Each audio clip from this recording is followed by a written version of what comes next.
Well, hello, everybody, and welcome back to another episode of the Golf Rules Questions podcast. Roscoe here, your co-host, sitting virtually alongside, opposite, directly in front of, but leading from the front of is Blakey, the Golf Rules Questions master himself. How are you, Blakey, this week? Yeah, going really well. Roscoe had a pretty big week, not in terms of golf rules, just other things. Just been updating the website, stuck some rules questions on there, a little 10-question quiz for everyone to have a go. So head over to golfersandattitude.com and check it out, see what you think, and also make sure to subscribe to the YouTube channel because there's always some new content running on there. So yeah, no, it's been a big week for me. What's this course ranker thing that's popped up on your website that I noticed, Blakey? Oh, did you see that? Yeah, so you might have pointed me in the direction of that new pop-in Golf Rules ranker, GRQ ranker, the GRQ RANKE. Anyway, that was silly. The ranker. Blakey, yeah, I think we haven't quite landed on a name for it yet, but GRQ course ranker at this stage. It's just something that one of my friends and I have started developing and putting into place. It's just in testing mode at the moment over there on golfersandattitude.com. So anyone listening here, it's specifically for Australian courses, but we do have big dreams of going worldwide and having every course on there in the future. So basically it's just a case of, what's your favorite golf course out there, Roscoe? In Australia? Yeah, in Australia. Oh, well, it's going to be the one that I pay the fees and go and play at every week. It's got to be my beloved PK. That's in the top, fortunate to be, one of the better top sort of clubs, but, I've got a handful of favorites. I don't like calling favorites. I've got many favorites. Well, golf course is my friend. This is an interesting start then if you don't like rating courses when this is all about ranking courses. Well, I actually love ranking courses because I was once upon a time on the Golf Australia magazine top 100 panel. So I have had a little bit of experience in ranking courses, and it's a tough job. You've got to go out and play golf courses and some of the better ones in the country, and you've got to ask them if you can play, and they usually let you on, and sometimes they don't take money from you for that, the privilege. But long and the short of it is you've got to be quite diligent in keeping some records and some information and providing a wholehearted assessment of your of the situation. And there's a couple of different ranking panels, different magazines, and let's not go into the machinations of those. But for me, it was a real eye-opening experience. And I think if you go to the Golf Australia magazine, this year's top 100, you'll see my comments there. They used several of my comments and well-written, well-scripted comments, I might add too, if I can give myself a bit of a champ up there, but didn't invite me back on the panel, which I didn't understand. Anyway. You couldn't pick a favorite. Oh, well, probably, and that's my own admission. But no, look, I love Peninsula Kingswood. It really does rank highly for me. But when I say every course is my friend, I've got my favorites, and that's usually sort of on some sentimental value, but they're courses that are certainly well worth ranking. I love Mornington because it's my original hometown. I love links courses, so I'm always going to have a leaning towards like a Barwon Heads or a 13th Beach or a Port Fairy, which I absolutely love. So it's ranking. It's subjective sometimes. Everyone wants to have a say, and the thing about this tool that I can see is you have your own say. You put your own thoughts in there, and it's going to be a compilation, an aggregation, and a computation of everyone's input. So it's the voice of the people. And that's exactly right. It's the users' course rankings, the Australian course rankings by the user for the user. We've got at least 1 million people out in the Australian public that play golf or are interested in golf, and you're fortunate enough at PK to have 2 courses. I'm not going to ask you to pick a favorite there, but if you like the North course more than the South, you just go on there, you choose course 1, Peninsula North, you choose course 2, Peninsula South, and your winner, you put in Peninsula North. As easy as that. And once everyone starts inputting their data and inputting their thoughts on how they would rank the courses. We'll start seeing the numbers. We've already got a fair bit of data there showing what the numbers are at the moment and where courses are ranked. And there's a top 100. Everyone loves to do a top 100, but what about a top 1631, which is how many golf courses we have in Australia at the moment. So you can find out who the worst golf course is if you really wanted to go and check it out. Well, I'm sure people might be interested in seeing where that goes. If they can tab through to the 1600, there might be like 1,800 pages or something like that. But the value is that it's a different compilation from a whole range of different people. And from seeing those rankings that everyone likes to have an opinion. Well, this is a way that people can have their own opinion. And as you've said, who knows where it goes? Who knows that it can be international or whatever or wherever. But, the fact that you've provided something, you and your mate have built and provided something else for the people to use, and very much is what we're about with the podcast. And I know Golf Rules Questions, it's about the people. It's about helping the people understand and grow and love the game. And this is just another way of you doing that. So hats off to you. And who was your mate? What's your name? Big D from Clubland, or the clubhouse, actually. So, Big D. Big D, well done. Now, a busy episode. We'll get straight into it. Now, we've got the GRQ OTW, the Golf Rules Question of the Week, that we did ask last week. Yeah, can you remember the question, Roscoe? Well, I can. Is a single hoof print or animal footprint considered ground under repair? I did qualify, we were talking about asking about one-legged animals, but no, we're looking if there's just one hoof print within the area, is that ground under repair? And what did you think? What do you think the answer was? I would have thought that it's no. You would be spot on. Now, I did pick another one from the definitions. So that's 2 in a row from the interpretation section of the definitions. Work that one out. But an isolated animal footprint that is not leading into an animal hole is not a hole made by an animal, but rather is an irregularity of the surface from which relief without penalty is not allowed. However, when such damage is on the putting green, it may be repaired. So my question was, is a single hoof print always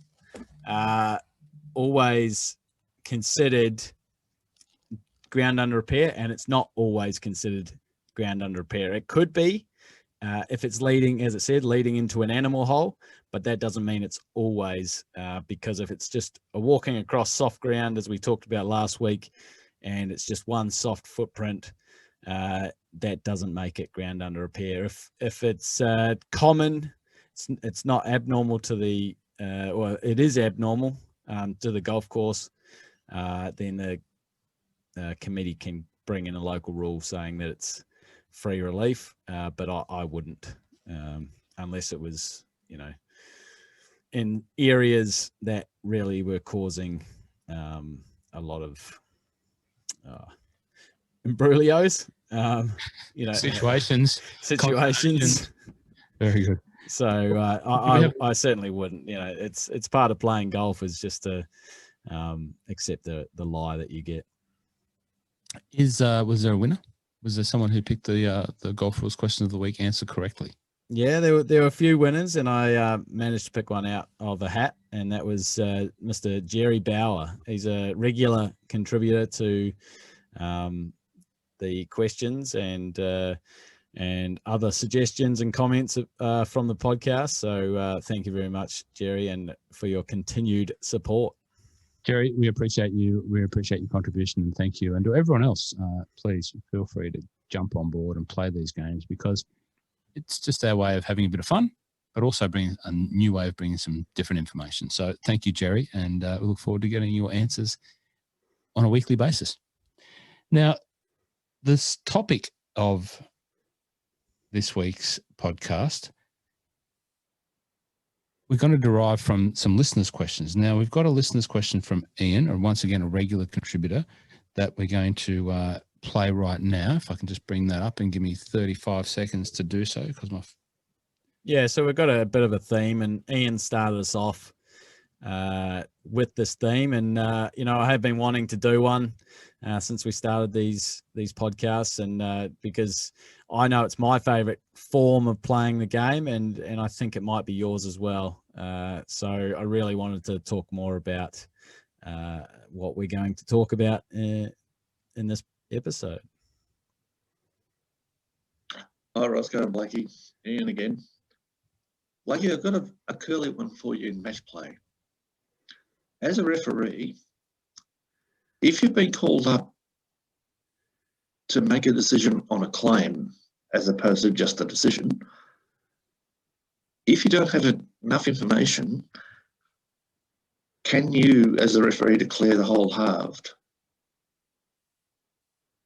Yeah, that's an interesting. Thank you very much, Ian, for firing out one of the most interesting questions I've heard.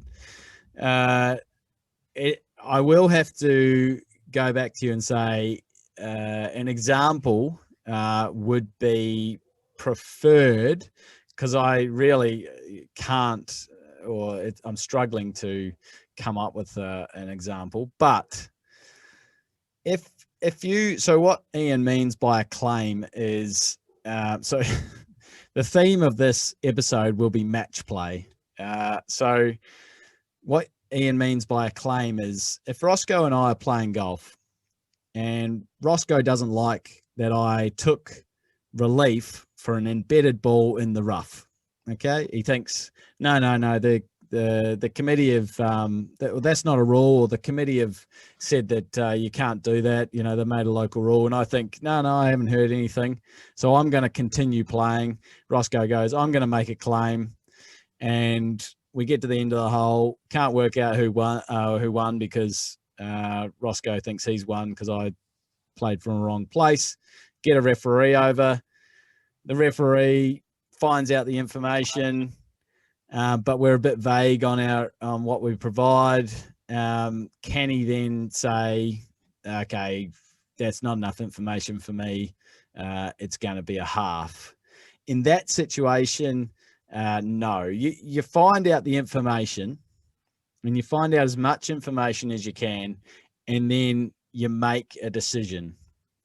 And a lot of the times, it's actually going to go in favor of the player unless you can, the evidence suggests otherwise. Okay, so when you say a half, if the hole ended up being a half between Roscoe and I, because I'd played correctly, then it is a half.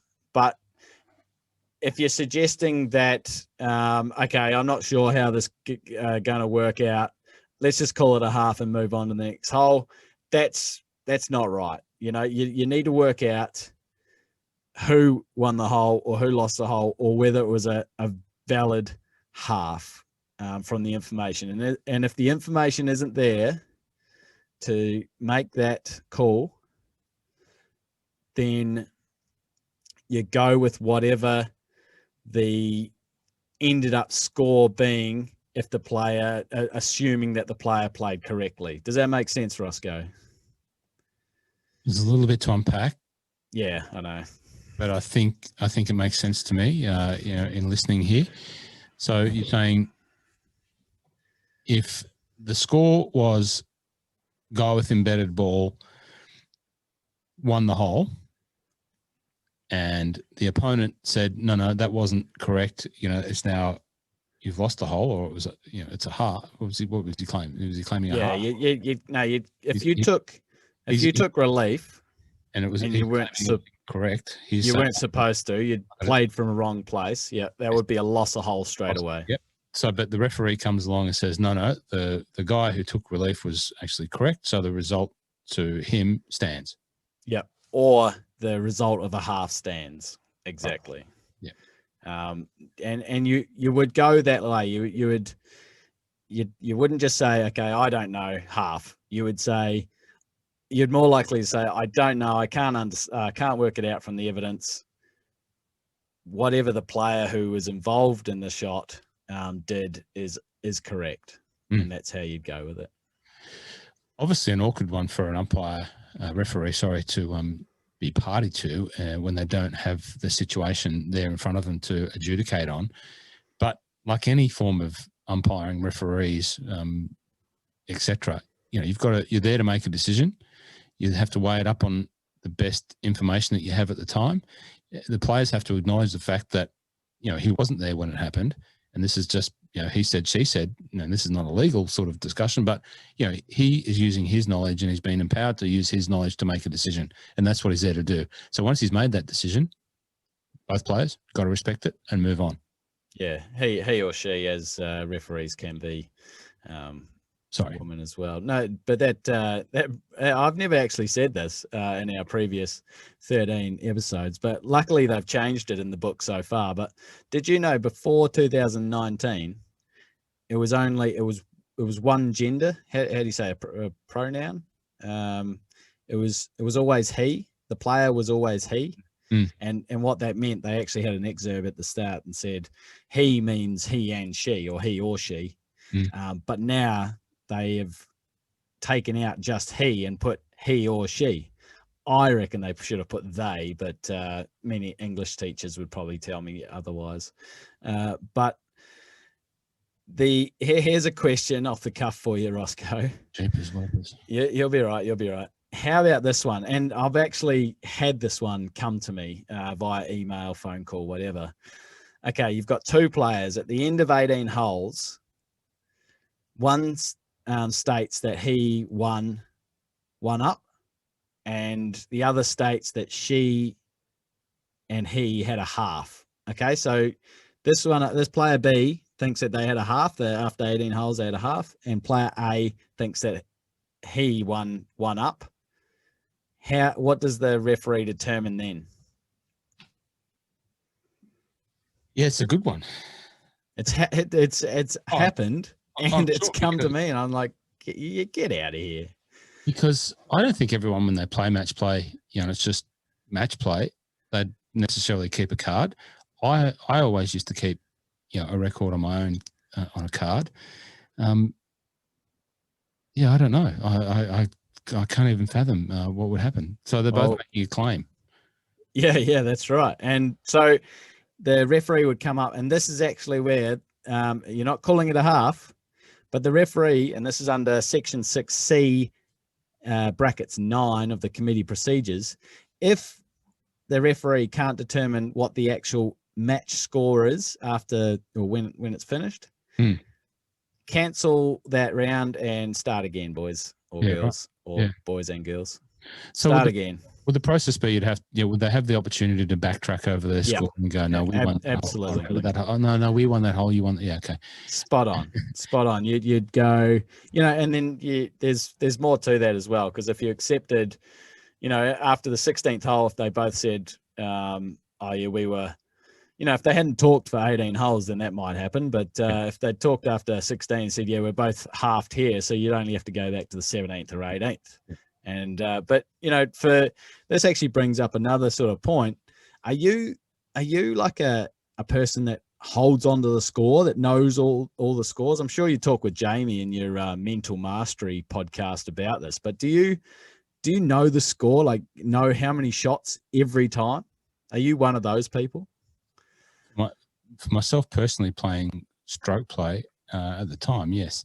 My best rounds have usually always come when I'm able to forget the score, in the round, if I'm 18 points after 9 holes, or 26 points after 12 or 13, like that.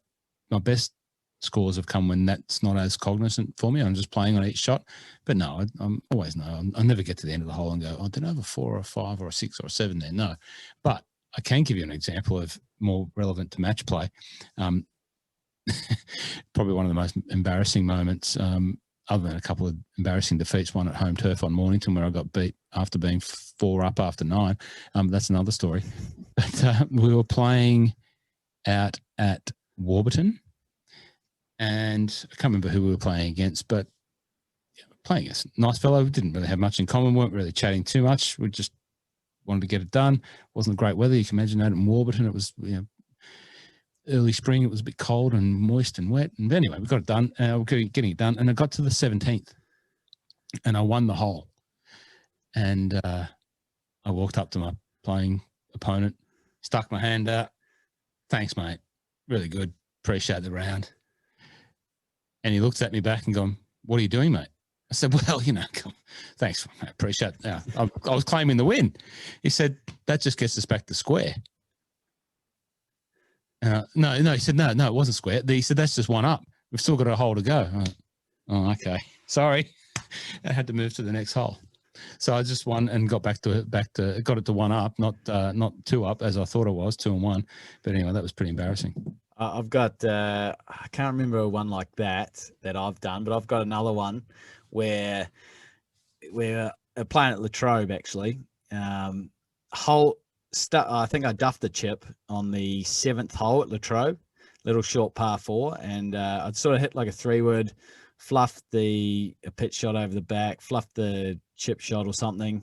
As you can tell, my short game is not amazing.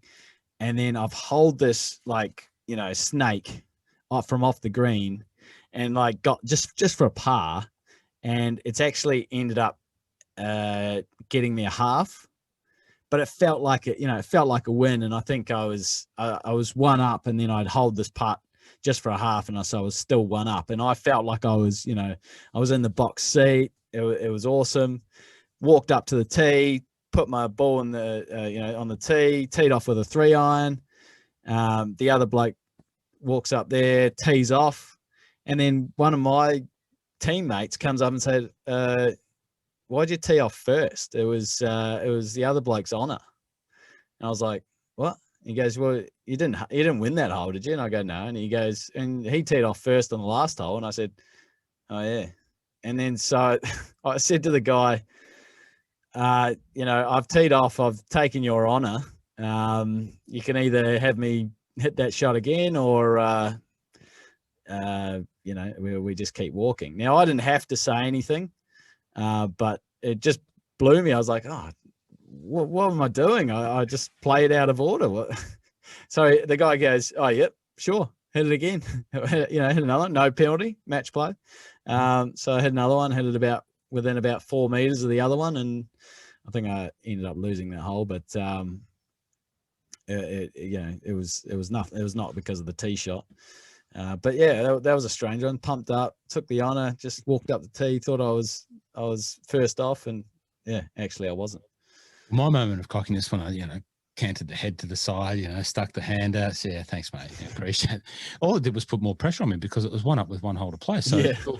And then I had to halve the next hole or win the next hole to secure the match. So it was one of the toughest holes that I've ever played. It was the finishing hole at Warburton is a tough hole anyway. So awesome. Downhill and uphill, and anyway, and it was a result that was the match sort of depended on. I used to play it sort of, I think it was 7 or 8 that day, or 6 or 7 that day, or whatever. So anyway, it was just bizarre. Warburton's one of the hilliest golf courses in Victoria. Yeah. And the 18th hole, it's about a 250 carry. So it's sort of like a plateau, and then it goes down, and then it plateaus on the fairway, and then it's up a little rise to the green. And so I hit my drive. This was just playing with friends. I just remember this course. Hit my drive, bombed it, and it's flown the plateau, flown the hill, and down in the bottom of the fairway. My mate hits it about 30 meters behind me, gets the run off the downhill, and he's about 20 meters in front of me off the drive. I was like, oh, I might as well have just hit 3-wood. Good story. Let's get back to telling everyone about match play rules and not so much about our golf stories. No, but there's another one. That's another golf story, if I can. Yeah, go for it. So it involves match play and Pennant. So a lot of match play is derived around Pennant. I've never been good enough to play Metro Pennant and never really had the opportunity to, but certainly in Peninsula District Pennant, played quite a few years for Mornington against all those great clubs down there, and Warburton, which I don't know what part of the Mornington Peninsula Warburton's on, but it's part of that region. And it was always a fun journey.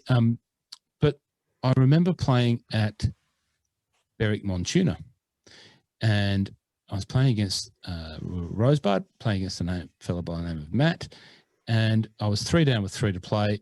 And if you know that hole, it's a par 3 up the hill, real tricky par 3. Anyway, I made a birdie, sunk a big snaky putt along the tricky greens, made a birdie, won the hole. We've halved the thing. And all my teammates standing there around, I gave it the big double fist pump. Yes, yay. And they're just laughing at me. And then, what's the matter? He said, oh, we've lost the match anyway. Oh. And then I immediately knew what my halve of match meant, that the rule in Peninsula District Pennant was you had to finish every match like in its entirety.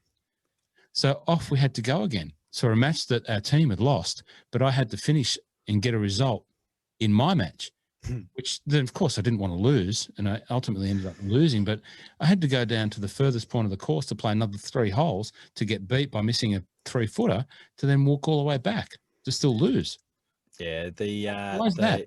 The playoff situation or the extended match to get a result is in Metro Pennant in Victoria as well, and it can be the most exhilarating or most frightening thing. If your team is 3-3 and you are the last player out there to try and get a result down 19 or 20, if you get it, it's amazing. I think I've got it twice and I've missed out 3 times.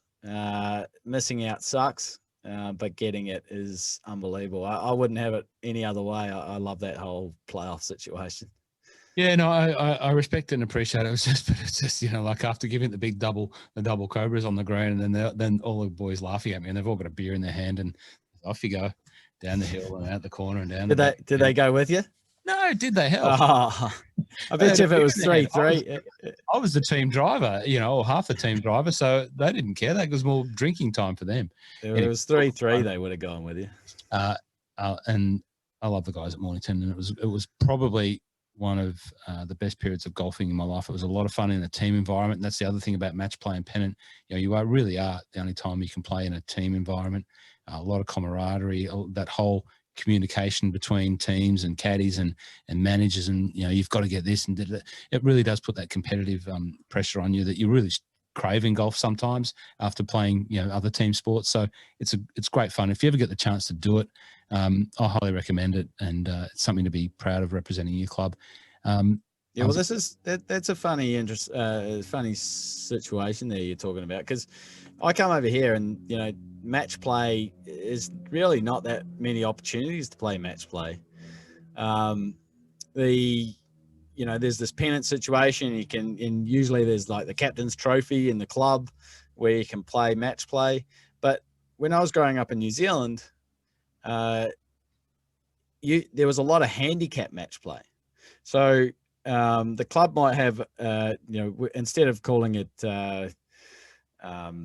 by handicap grades, you know, up to 10 handicap or up to 10 to 20 or whatever it is, we used to call it by senior, intermediate, and junior. Now, junior didn't mean you were young. It meant that your handicap was 20 to 30 or something like that. So we'd have a senior A pennant team, a senior B pennant team, an intermediate A pennant team, an intermediate B pennant team, a junior A and a junior B. And senior A and senior B were off the stick, and intermediate B and etc.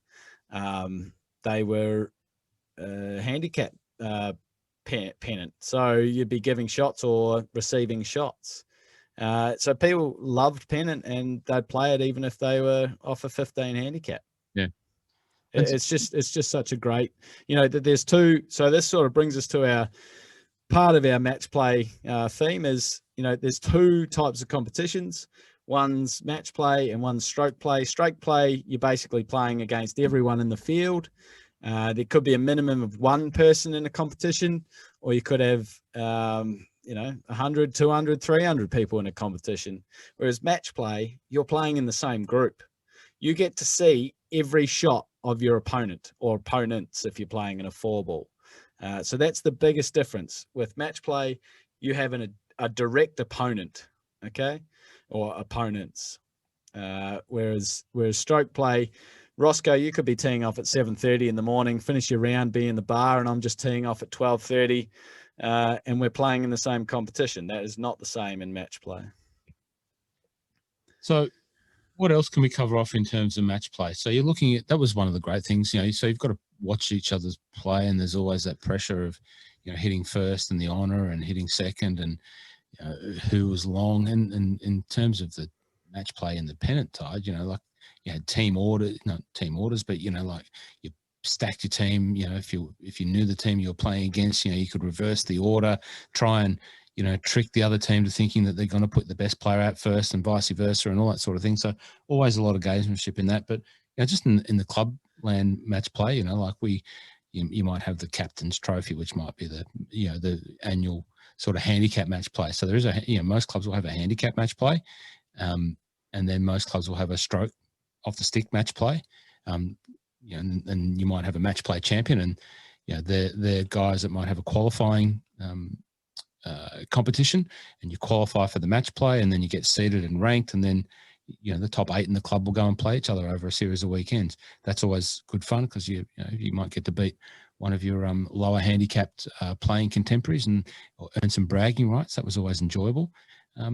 What else? So the handicap match play. How do you work out who gets shots? Because that can, sometimes you see on cards, you've got the stroke index and then you've got the match index. And a lot of people, who are new to the game find that whole scenario confusing. This is a great question, actually. I get this a couple of times as well. The reason I say it's a great question is because not everyone has the same thinking. Now, so it's a recommendation. It's a strong recommendation that, and I don't know why you wouldn't do it this way. I've heard the other side, but I just don't agree with it. The lowest handicapper goes to 0. Okay. Yep. Because what's your handicap at the moment, Ross? 2 or 3?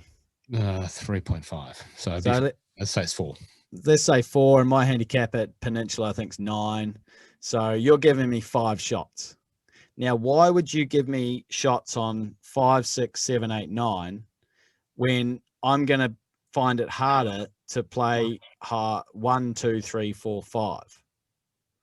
In comparison to you, I'm going to find it harder to play the ones that are ranked 1, 2, 3, 4, 5. Yes, you're going to find it hard to play 1, 2, 3, 4, but you're going to find it easier to play 1, 2, 3, 4, 5 than I'm going to play 1, 2, 3, 4, 5. So that is the holes that you should give me strokes on, and that's our recommendation. You go to 0, and I'm now on a 5 handicap. The other side of the coin is you give me strokes on 5, 6, 7, 8, 9. But I wouldn't recommend that way. So what you're saying there is you would use the stroke index of the hole for both Stableford competition and match play competition. Is that correct?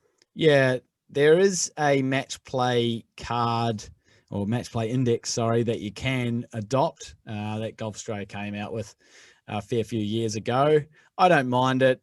I have no issue about the hardest hole being the hardest hole. The match play index that they brought out was all about spacing it out. So you didn't have like 3 holes in a row that you got shots, or you didn't get shots on the first 2 holes or the last 2 holes type thing. So you didn't get shots on 1 and 2 if it's a really close handicap differential between you and I.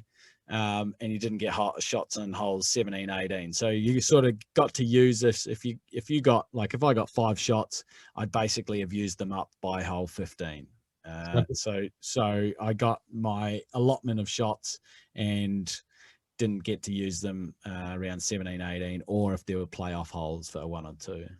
So for those of you listening and are using this podcast to springboard your knowledge of match play to take on the match play championships at your club, what Blakey's talking about is you'll see your card and you'll have the stroke index, and then it'll be like a backslash and then a match index. So it might be 1/7, and the next hole might be index 5, and it might be /13. So in our example, when Blakey goes to 5, in cards or clubs that have that situation, they've got a match index. It might not be the 5 hardest holes that Blakey's getting the holes on. So, he would get strokes on me based on the match index, which is the other side of that backslash. If you've got the 1/5, he would still get a shot on that hole, but there might be other holes that aren't the hardest holes. you've explained it as well as anyone's explained it, and I still don't understand why you wouldn't get shots on the 5 hardest holes against a player that's a 5 handicap better than you. But that's the way it is. And, I've been friend and foe of that. I remember playing a 36 handicapper once, a fella who was one of the more senior gentlemen I've ever played against. And it was a great match because he was a great guy, but it was tough. And basically had shots on every hole, a couple of. And anyway, that's another story. It was a good day. Yeah, no, well, and this leads us to what you said before. You don't actually have to take a card out there. You don't have to fill in a card. You don't have to take out a card, fill it in, get your opponent to sign it, hand it into the committee. It's a good idea if you're not very good at counting or write it, recording scores or in your head. Like what you said before, you sort of keep an eye on things. I'm always, my brain's always calculating, what is the score? How many shots have they had? If I'm playing stroke play, I will remember everyone's shot in the group on basically every hole. I don't know why I do that. It's just how I've sort of always done it. I'm always noticing how others are playing, whether that's just a distraction or maybe it's not really that good for me and I probably should stop doing it. But it's habitual. I've always done it that way and probably always will. But in match play, you don't have to use a card. You don't have to fill one out, except there's always an exception. I know in New Zealand, they did have to hand in a match play card if they'd played at least 13 holes. I don't know if that's still the case. If someone wants to let me know if that's still the case, but it was the case up until it was the case at least very recently. So is that because they wanted to check your score for handicapping purposes? Yeah, basically because some people, they obviously play a lot more match play, over there than we do here. And so some people would actually, burglars is how we term them. Sandbaggers is what they call them in the States. Some players would actually blow their handicap out and just play well in handicap competitions. And so their handicap would never drop down. So what they were thinking was, okay, if you have to submit a match play scorecard so that your handicap can get chopped. So you can't always be a sandbagger. It's interesting to, and I'm going off script here, but the origins of match play very much hark back to the origins of the game in Scotland, and it's still to this day most of the competition when you go to play clubland golf in Scotland, a lot of it is match play.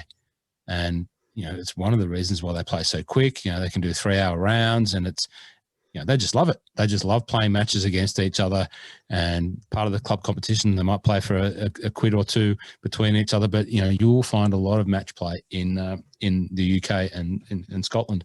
And what I was going to say, like when you go to play at Muirfield, Honourable Company of Edinburgh Golfers, and if you get a day pass there or you get invited by a member, usually it's a day experience. You're not playing 18 holes. You will go and play your 18 holes of, stroke play or stable play in the morning, and then you have the lunch, and then the afternoon round is always foursomes and usually a match. So it's not really necessarily a match, but it's foursomes. So I sort of got off track there a bit, but they just want to keep it really quick and really fun and just off they go.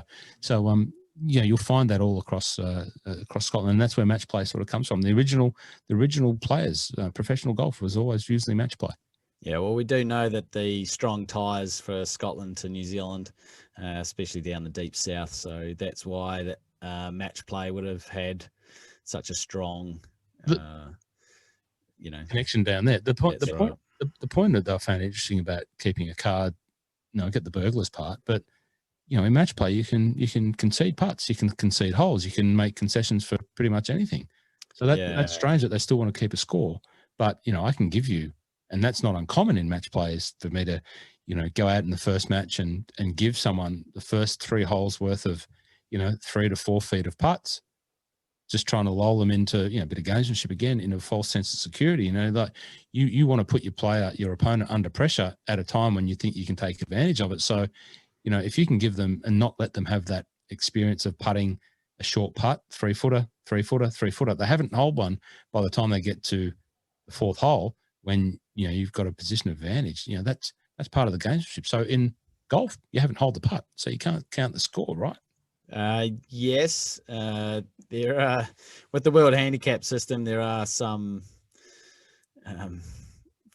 interesting sort of ways of counting the score without actually holding out. But we'll get there.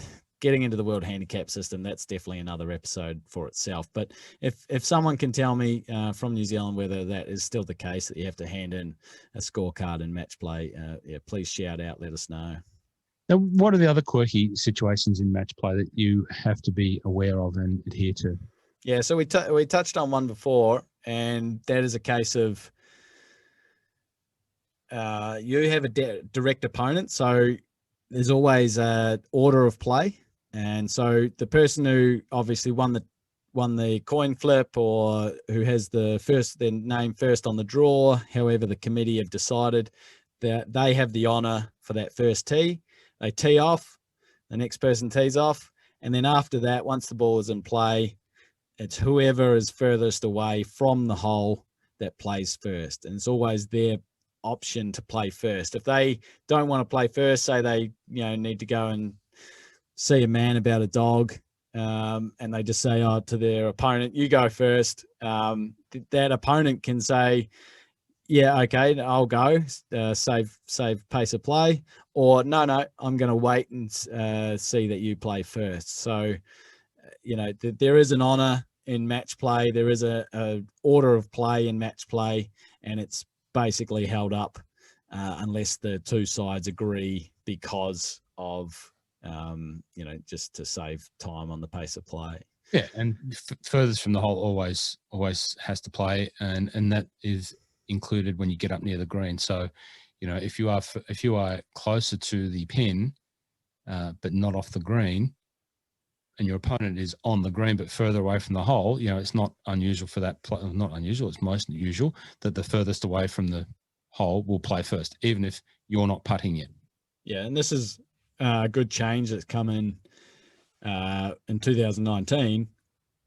Excuse me. So if someone is on the green and they're, say, 45 foot away, and then someone's just in the fringe and they're, say, 25 foot away, then it's the person on the green 45 foot away that's playing first. And the fact that in 2019 the flag can be left in, that definitely helps with this situation. In most cases, it's like, a lot of times it could be someone's in the bunker, got a little nifty little bunker shot just to the short flag, and someone's, 45 foot away for the putt. The person who is on the green putting, they have to go first. Person in the bunker then plays out. They've got a rake. It could still be their shot, etc., etc. That is the case, but with the flag being kept in, that person who's putting, they just putt with the flag in. It's going to save some time there.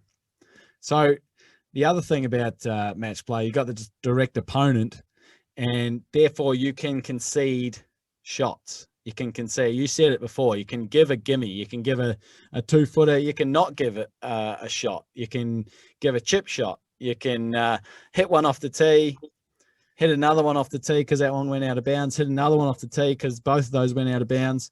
You 5 off the tee, you say, stuff it, I'm not even going to play this hole.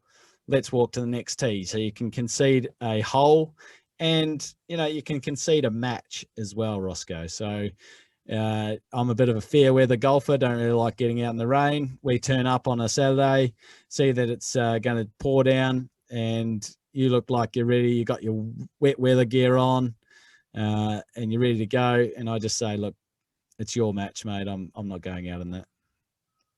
Yeah. So that would be a golf crime in my books. You've got to go out and have a crack, mate. Especially you've just got to front up and show up and do it. Now, you wouldn't even have wet weather gear on. You'd still have the short sleeve shirt. No problem, Simi Paul. The other interesting one is, the whole good call. That's an interesting one. It's talking about love it. When strategically, it can work for you and can work against you. You don't want to have missed a putt earlier on in the round, and then find your opponent and yourself close to ish similar distance to the hole, and then you be the one to offer your opponent the good, both good. So what you're saying there is, we'll just pick these up and save some time and move on to the next hole and halve the hole. And you don't want to be the guy that when your opposition player looks back at you and go, no, mate, we'll have a look at that. when you've missed the 3 foot or something like that. And it comes down to a lot of things, usually how good a person you're playing against. I don't know, but it's just an interesting one. Always, I tried to stay away from the good calls and just crack on with it. And if it was, I didn't, probably goes to my tight nature. I didn't give too much. But, and the other one is, if you've been giving putts all day and someone will go and expect to be given a putt and they'll go down to pick it up and, you just stand there silent. And someone looks at you and they'll give you that look, and you see a little bit on the match play on TV, the pros looking and going, oh, okay. And then you've got to make the person putt it, and it's just part of the gamesmanship. And quite often, you might see that your opponent miss that one because you've been being a nice guy or for 6, 7, 8, 9 holes, and then all of a sudden you're making him putt that one. What's going on? And do you make sure to give eye contact, or are you like a walk away, like a look at the sky or look at the trees or something, not make eye contact, or do you like hunt him down and go, yeah, I know I'm not giving it to you, mate? And is that how you roll? Been a while. I tried everything, mate. I probably wasn't that successful at it, but I'd probably just shut up and just not make eye contact and go away and clean my ball or fluff around. And I was usually pretty open and obvious when I wanted to give someone, but when I didn't, I was just like, you hear the crickets, like if I had a cricket noise, I'd play it. That's what you'd be hearing, It was, once again, it's the fun part of doing it, like. I love the good. And, I was involved in a lot of junior pennant when I was at Box Hill, and, that was fun getting kids into playing match play. And, it's a faster form of play as well. And the fun one is when the kids are just sort of learning what gimmies are, and one will say good, one that I've sort of taught is saying good, and the other one goes, oh yeah, okay, no worries, and then I'm laughing my head off because that person gave a good when they lost the hole. Have you ever had that one when you both got 2 footers or maybe 3.5 footers, and you go good, and it's not actually for a half, it's for one person's winning and one person's losing? Yeah, maybe I do count the strokes a bit more close than I might have imagined. So I've never done that. No, I love those situations. Never. No, I wouldn't. I might have had to have given up golf if I'd been guilty of doing that. But anyway, and just a little aside, you can play a match in your club competition and still be playing a Stableford. It's not officially a match within the competition, but it's not uncommon that you and your partner might play the other 2 players in the foursome for a golf ball, a lottery ticket, $5, $10, whatever. And you can still, have that match play situation. But of course, then, you're still playing under the Stableford rules. You're not giving each other putts. You're putting out and you're doing all of that. And there's some other, you can't coach each other and whatever. It's because it's not an official match, but you might still be playing a match in pairs within a Stableford or stroke competition. So, then you're playing under the normal rules of your stroke or your Stableford or whatever other competition, but you're still playing a match. It can happen. I think, we'll get the background bingo in a minute, but the background that I do have up here today was a match that I was playing in against those 2 particular gentlemen, which I might have lost. But anyway. So that actually brings up a really good point, Roscoe.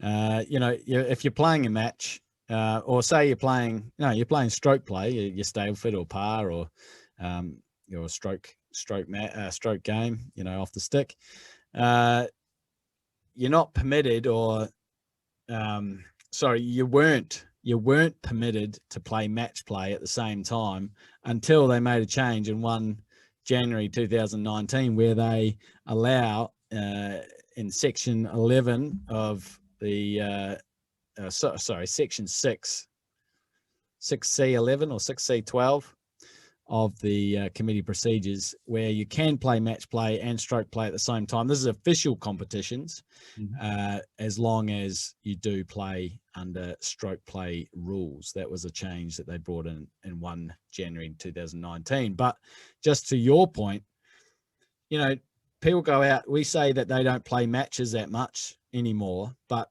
you're right. Like, most people in the 4 will be playing a 2-on-2, match. What do we call that? Not a competition type situation, just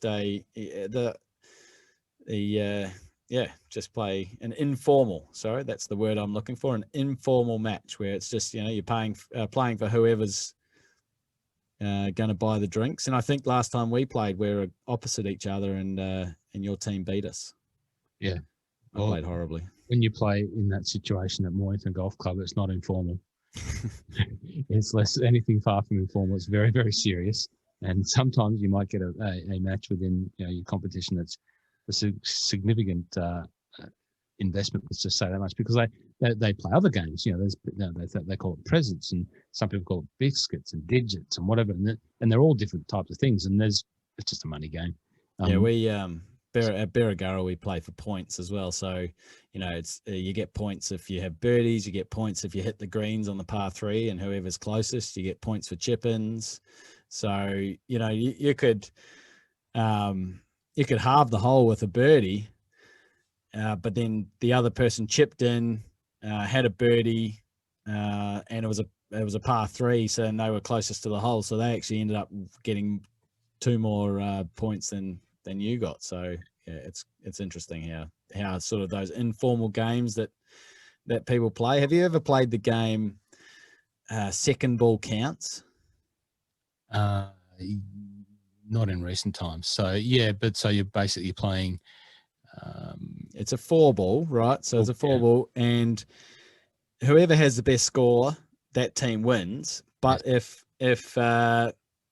If 2 people from each side, one person from each side has the best score and they halve it, then it goes to the next best, and whether they win. And so you hardly ever have any halves.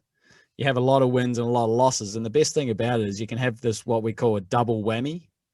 And so you can actually be putting, like a 6-footer for a par, or say you're putting for a birdie. And if you hold the birdie putt, you win. And if you miss the birdie putt, your team loses. So it's a double whammy. It's really an exhilarating, and it's not uncommon to be 5 or 6 up and still come back and win, or come back and steal a loss from the jaws of victory.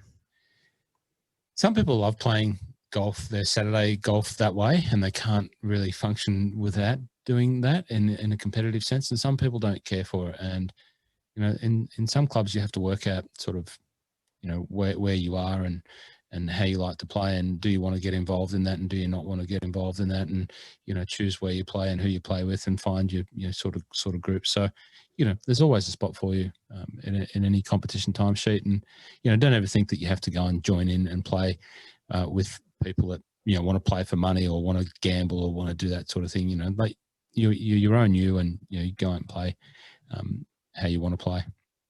Yeah, well, that's right, and that we should get off informal gambling and move on to the next.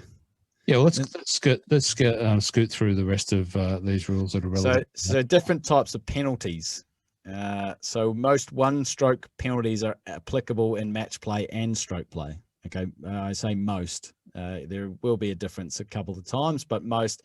So if you're taking an unplayable, it's going to be 1-stroke penalty in match play. It's going to be 1-stroke penalty in stroke play. If you caused your ball to move in the fairway, you accidentally kicked it in the fairway, you knew where it was, it's going to be a 1-stroke penalty in match play. It's going to be a 1-stroke penalty in stroke play. So that's basically, most of them are the same. The slight difference where some aren't the same, if we're playing in stroke play, Roscoe, and I kick your ball in the fairway, it's at rest and I kick it, no penalty to me, replace your ball. In match play, if I'm your opponent, 1-stroke penalty to me and replace in match play. So slight difference there. Then we move on to, and I need to find this one. This is bad research, Roscoe, but one of my Instagram followers has termed this, and I really love it, so I'm going to run with it. Mr. General Penalty. Anytime I put a video or post up on Instagram and I say, oh, this is this is a 2-shot penalty in stroke play, loss of hole and match play, this guy always comes along and goes, oh, look who's turned up, Mr. General Penalty. It's brilliant. And so stroke play, 2 strokes, match play, loss of hole. So that's totally different. 90% of the imbroglios apply that the penalty applies in both. So hitting the wrong ball in stroke play, 2 strokes and hitting the wrong ball, 2 strokes in stroke play, loss of hole in match play. Now, if it's 2 strokes in stroke play, you've got to go and correct your error. However, there are a couple, and I'd say about 90%. So there are a couple where you don't get a penalty in match play. Say if your ball was on the green, Roscoe, and my ball's on the green, and I made a putt and I hit your ball. In stroke play, I get 2 strokes, play it as it lies. Match play, no strokes, no penalty, no loss of hole, play it as it lies. So you don't have to replay it?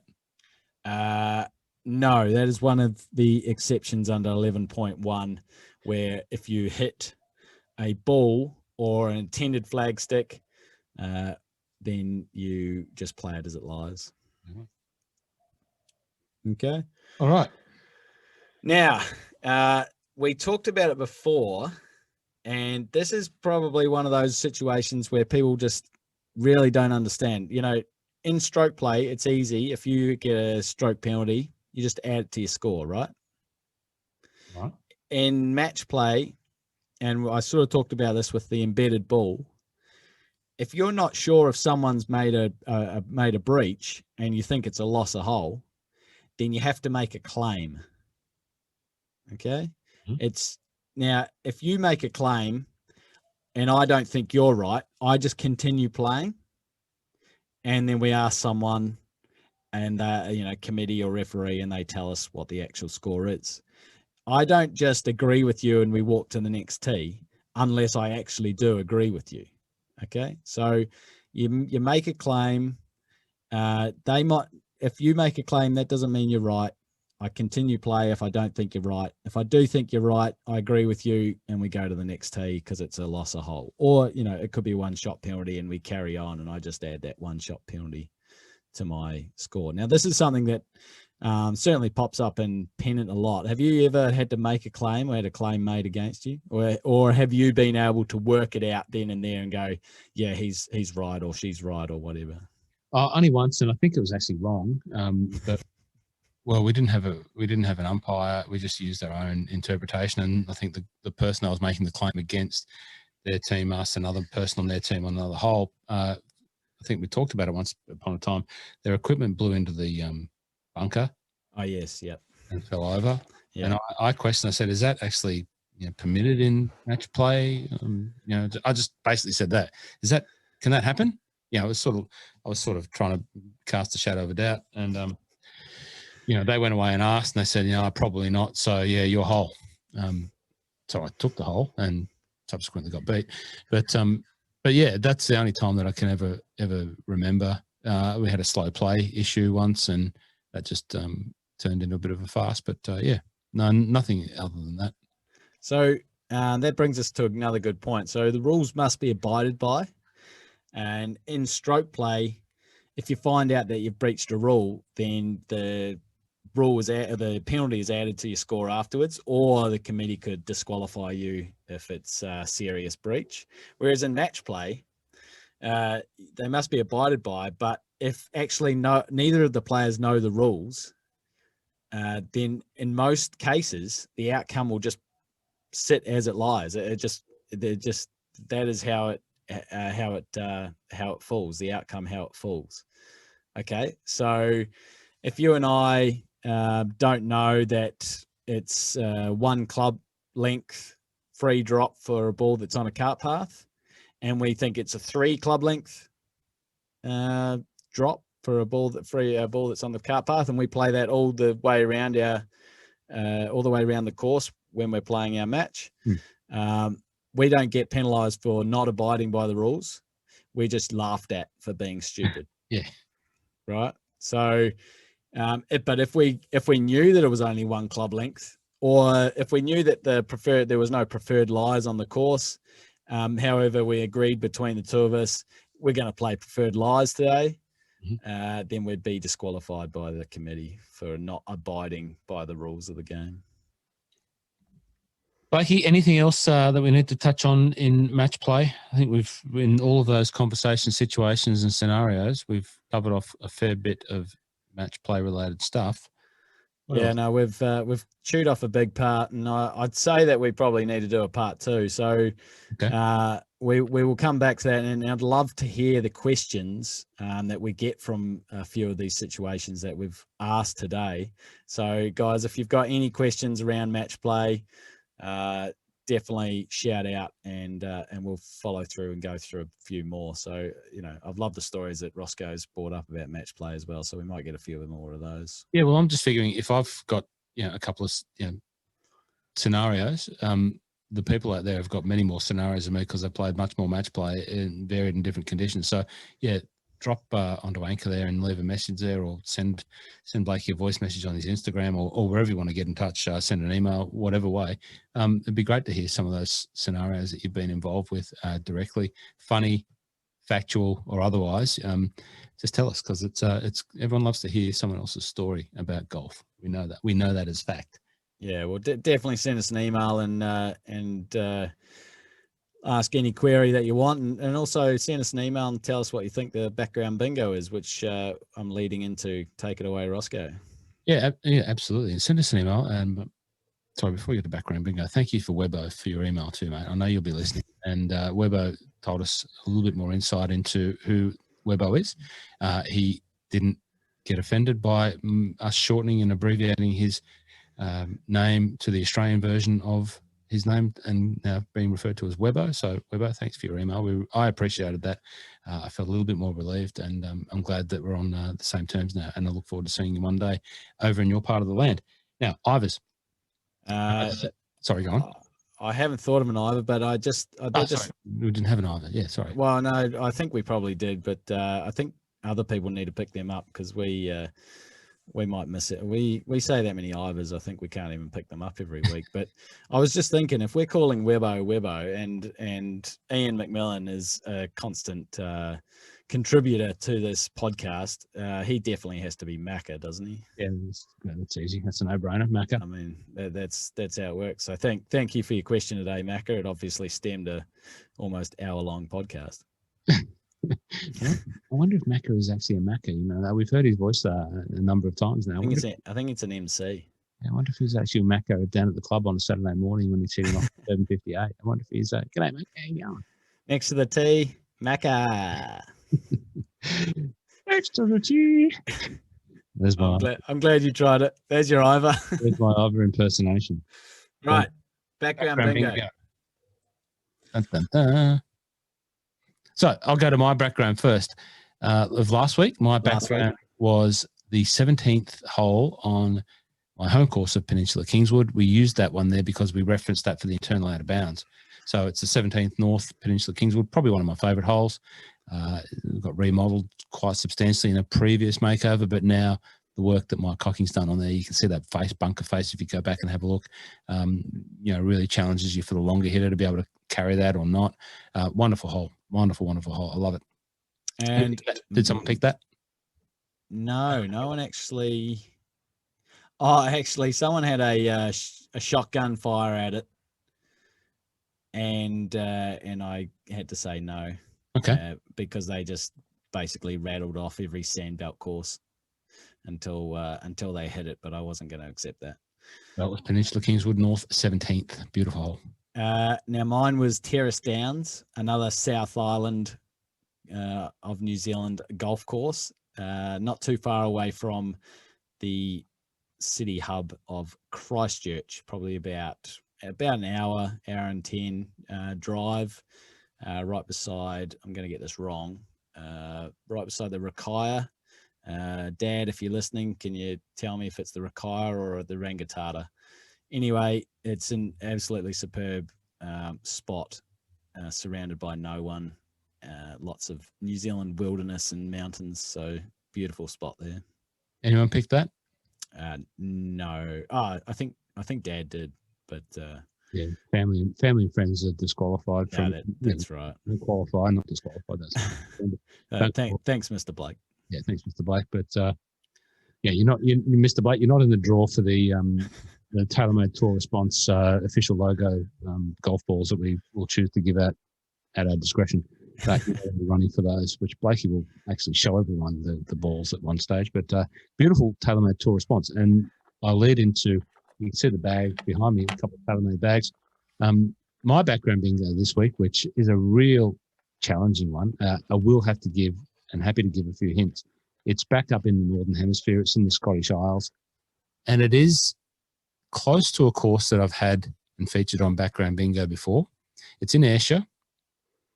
And it could be one of many courses, because if you know that part of the world, you know that there's a train line that basically runs from Glasgow down to Stranraer, and dotted alongside most of that train line are golf courses. I think there's like 17, or maybe someone can tell me exactly how many courses there are, but you can get to like 17 golf courses on that train line from within a train station, different train stations down the way. This course is one of those.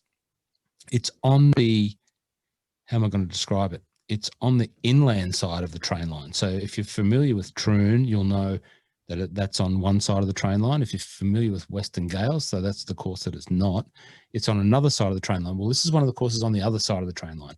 And a couple of colleagues there, shout out to Andrew Bayliss from the Boss of TaylorMade. He was with me on that trip. He's a big supporter of all the podcasts that I'm a part of, My Love of Golf, Mental Mastery, and the Golf Rules Questions. That's Bayliss there. And Blakey, the other young fellow there, you can see, their backs to us, is the reason why we met. That's young Lauren Bunting from Geelong. He was the chap that hit the shot out of the burn. On one of these courses that we were playing with on this trip. That was Mr. General Penalty back in 2018, but now no penalty. There's my boys. So, well, I've gone back to a city that I have been before. There's one clue. And yeah, I've got a theme there. So, I'm from the South Island, so there's a big hint. And it's a coastal course, beautiful views of the city and the surrounding sea. So, give us your best. Webbo will probably get it, but give us your best guesses, people. And that is one of the logoed TaylorMade Tour sponsors that Roscoe was talking about. Looking forward to putting those into play. Someone might win some. I think Mac has got some coming at him. Maybe Webbo might have a couple coming across the way. Anyway, yeah, Webbo's definitely got some coming as well. There's not a competition. You don't have. There's not a game of skill. We just have to. Anyway, the GRQ OTW. Yes, the GRQ OTW is running with the match play theme. Where in the rules is the only 2-stroke penalty in match play? Where in the rules is the only 2-stroke penalty in match play? That's a tough one. It's a bloody good one, actually. So where in the rules is the only 2-stroke penalty in match play? Very good. Well, send us all of that in. You know how to get hold of us. It's in the show notes. It's on everywhere where you get all of your resources about golf rules questions, YouTube, Instagram, course rankers, golfersanattitude.com. Sign up for the newsletter, whatever. Subscribe, email. Send us your email. Yeah, send an email. Send an email. We'll ask a question. Ask us what question. We actually had our podcast uploaded, embedded into the golfrules.com website recently, Roscoe. So shout out to Brian there. Hopefully get some listeners from up north. So thank you there, Brian. Well, Brian's one of the other passionate golf rules aficionados and savant-like, people that love what we do here, what you do in the Northern Hemisphere. Golfrules.com. Go over his website, check it out. You can download the access to the podcast there if you are in the Northern Hemisphere. Go and say good day to Brian. Blakey, is that Excellent. us? Are we done? I think I've run far over time, Roscoe. Oh, well, people keep listening and we'll keep turning up. And if you like what we do, let us know and we will keep turning up. Once again, thanks for listening to the Golf Rules Questions podcast. I'm Roscoe, your co-host, and Blakey, say goodbye. See you guys. Until next time, thanks for listening.